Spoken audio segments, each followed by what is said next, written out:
Okay, we are now on derelict vessels. So what is this?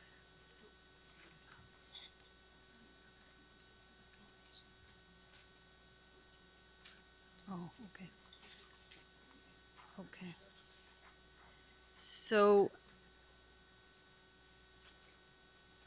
we have a recommendation that we've already passed at board level on November 14th, making some comments. Do you want me to read what that is? Because Tracy's just given it to me, so I can read to you what we've already resolved. We respond to the Ministry of Forest, Lands and Natural Resource Operation with these comments. 1. Although the issues of jurisdiction are generally clear, the manual does not put the onus on the appropriate level of government to clean up debris in vessels, but instead seeks to expand the responsibilities to include local government due mainly to funding issues.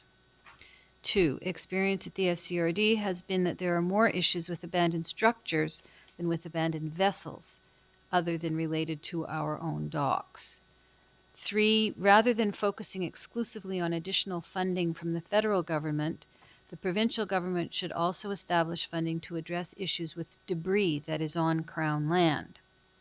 And 4, as a starting point, the provincial government should coordinate the establishment of an inventory of abandoned vessels and structures in order to establish the magnitude of the issue and provide the basis for establishing priorities.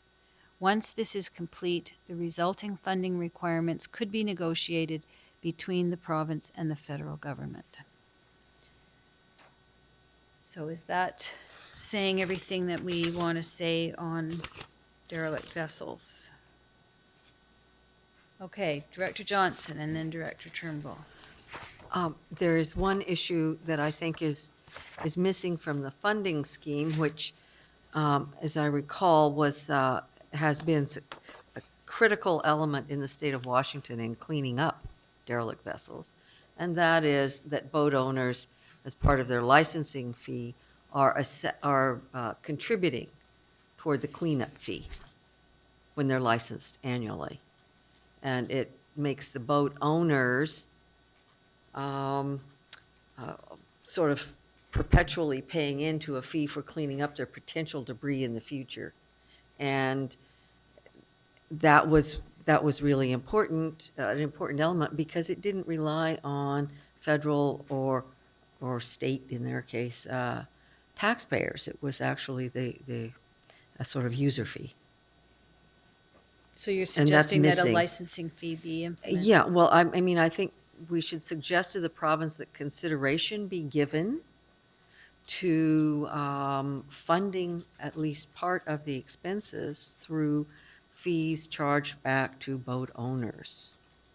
And possibly, and I'm just thinking about it, possibly anybody that puts out a dock, or particularly a floating dock, we know those break loose and wash all over the place. I mean, in other words, that there's a fee structure paid by everybody that's putting things on water that will help recover the cost of getting things out of the water should they deteriorate and cause damage.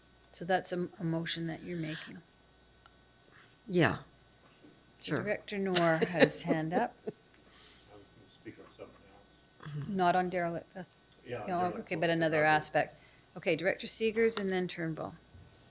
Are we looking to put that forward as an addition to the licensing fee, or? Yeah. Okay, I don't feel that that was maybe included in what was put forward. Is there currently a licensing fee for No. boats? I don't No, think there's there is. not. Okay, I've got Director Turnbull and then Director Noor and then Director Morrow. Yeah, in what you were reading, you said we have more issues with structures than. I would rather not minimize the derelict boat issue, so I would appreciate it if the language was changed to, we also have issues with abandoned structures in addition to derelict boats. Has this been sent to the Ministry of Forests, Lands and Natural Resource Operations already? If If I may, Chair, as soon as we saw the letter from Islands Trust, and that was going to be included on this agenda, we held back on sending the letter off because we thought there may be some additions to it. But it has been those were the subject of a board resolution. So we'd be amending a board resolution to make changes. So in other words, the second bullet should read, experience at the SCRD has been that there have been issues with abandoned structures as well as abandoned vessels. We want to amend that.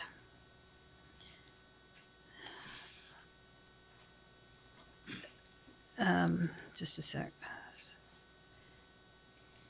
Okay, Director Noor, you're next.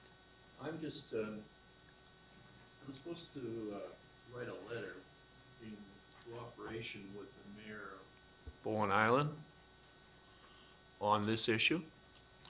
I'm just asking if possibly I can get David to do a summation of this application or presentation so I can put in the letter to John Weston. He wants a page and a half of the highlights of this issue.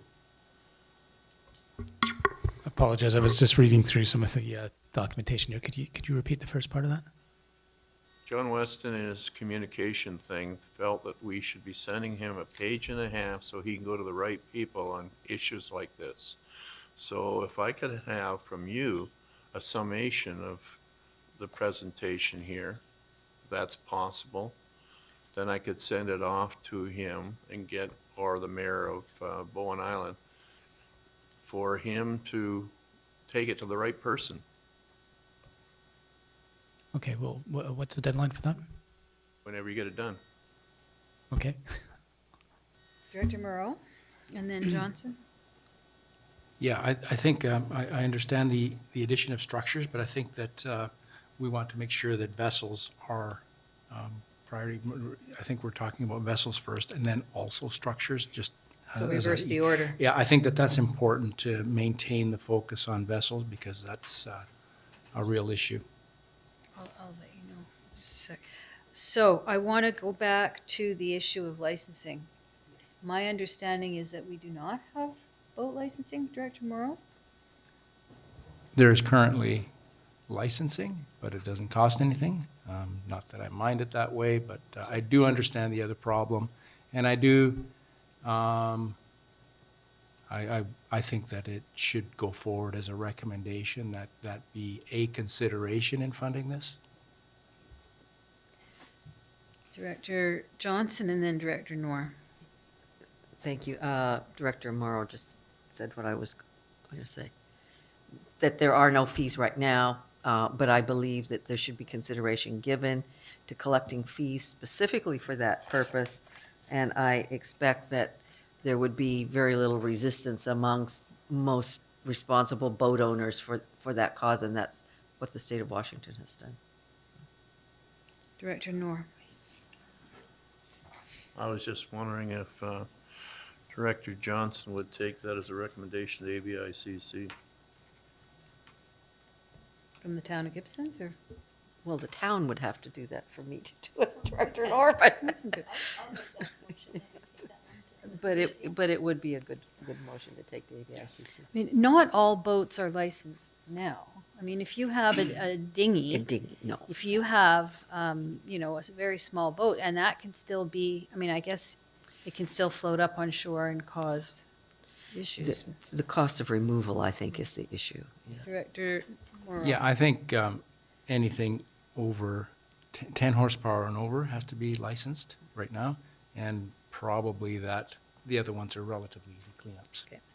All right, so what we've done is we've changed, the recommendation is to change recommendation number 1413 from the board meeting. Second bullet, to read, experience at the SCRD has been that there have been issues with abandoned vessels as well as abandoned structures and abandoned vessels and abandoned structures, period. Yeah. And then we're adding a fifth bullet, that consideration should be given to a fee structure for boaters or boat owners to a licensing fee structure to generate funds to address the issue of derelict vessels. And that be forwarded as a recommendation, that final bullet, to AVICC. Okay, who's moving that? Director Turnbull, seconded by Director Johnson. All in favor?